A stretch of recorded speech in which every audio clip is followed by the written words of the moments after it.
By the year 2000, both viewership and prize money increased in esports. The number of tournaments went from 10 to 260 in just a decade, and more players were going pro. Gaming teams consisted of several professionals.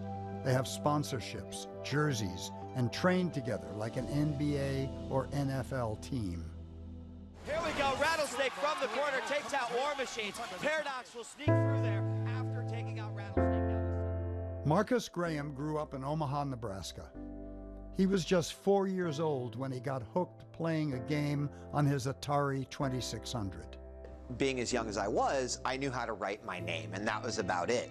So we're playing Hangman. Of course, I'm like, I don't really like this game. Suddenly, M pops up in the first letter, and I was like, oh my goodness, you know, maybe it's the one thing it could be, my name. Sure enough, they had put Marcus as the name there, and I was just blown away. In the late 1990s, Graham got his start in competitive gaming as a player on a professional team. He played for the love of the game because there wasn't a lot of money. Graham knew he had to find a job to support himself. Y2K was looming over us.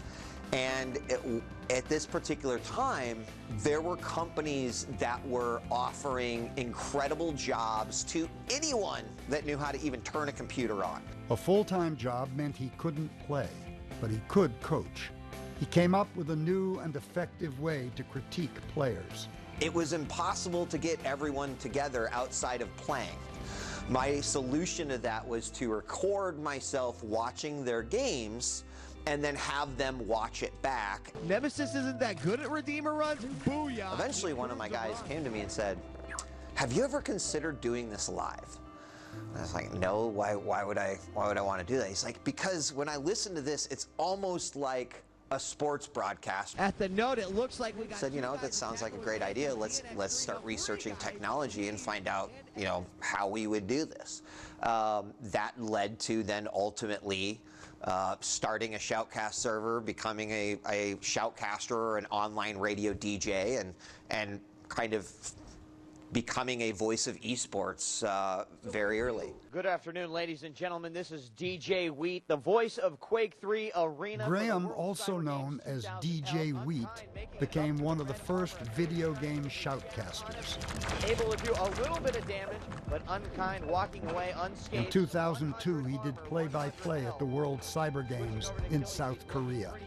It was his first big international event. It was after that trip where I said, if I want to be the best commentator that can cover any game or can speak to any community, then what I need to do is I need to openly accept every single game that is positioned as an esports title. You can't expect to go into every single game running the same strategy. From that point, I learned StarCraft, Warcraft 3, you know, any game that I saw played competitively, I wanted to learn. I wanted to get more involved with that community to understand the game better. In 2011, Graham moved to San Francisco to take a job at Twitch. I'm happy to finally let the cat out of the bag. Twitch is one of the world's leading live streaming platforms. What Twitch brought to video gaming was bandwidth.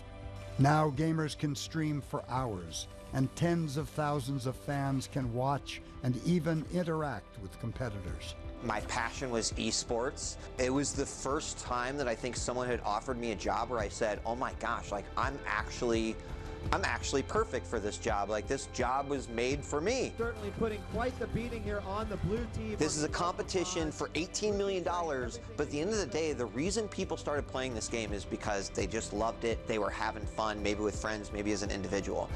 And that is the piece of esports commentary that I think the early pioneers built.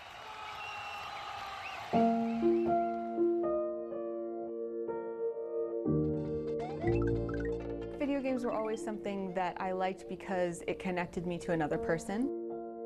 Anna Prosser grew up playing video games with her grandmother.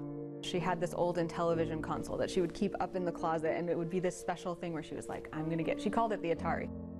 Because I was a girl, I think a lot of people assumed that video games were for my brother. So for Christmas, I would get like a purse and he would get a Game Boy. And then I would complain the whole year about how he got a Game Boy and I wanted a Game Boy, and then the next year I would get one. Before she got into gaming, she was a beauty queen.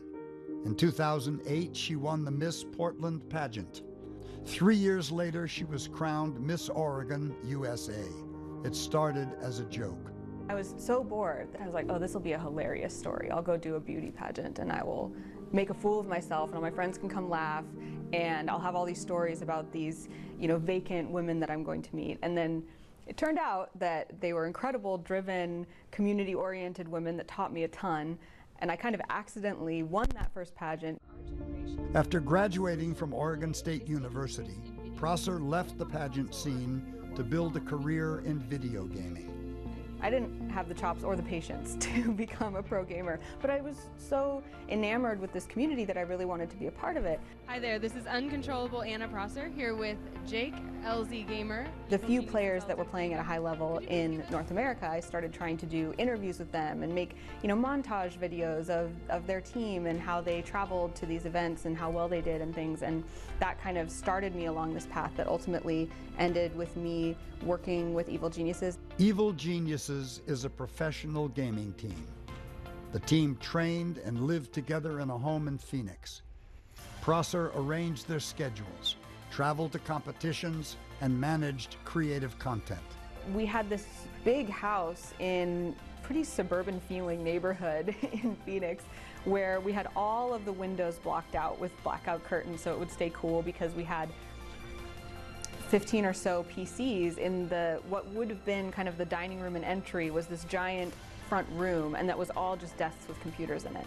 It was the first time in North America that anyone had invested in a team house like this. It was somewhat more common practice in Korea, but how do we kind of tell the story of our team being the first team to ever do this and make sure that people are interested and excited in building those bonds with our players? 8 to 12 players could be in the house at once, and all of them were young men. This is Machine vs. Food, episode 3. I had a challenging time being the only woman on staff at Evil Geniuses and often the only woman that I would even interact with sometimes at events, esports events. My commitment was very often questioned, the kind of why are you here mentality or it was easy for you to get a job because you were a model and then you automatically moved to on camera and it wasn't because you actually loved gaming, it was just because you saw an opportunity. Those kinds of ideas that I was constantly fighting. Prosser got tired of fighting alone. In 2014, she recruited 3 other women to form Miss Clicks. Welcome to the Miss Clicks D&D. They wanted to make the video game industry a safer and more supportive place for women. At its core, it was a few women just kind of locking arms and saying, we'll keep each other safe and make sure that we're encouraged to stay. And we would always say, hey, I need you here. You're an important part of my community. That same year, Prosser moved to San Francisco to work at Twitch. It's really important to us that everyone is welcome here on Twitch. She says women are finding greater acceptance, but there's a long way to go. I think visibility has changed. I think it could still be much better for women in gaming, but I think that at least I can point to multiple role models of women in the gaming industry, which I couldn't do back then. And now, we can point to women who are running gaming companies. Women play games, period. And games are everything from Halo to Candy Crush.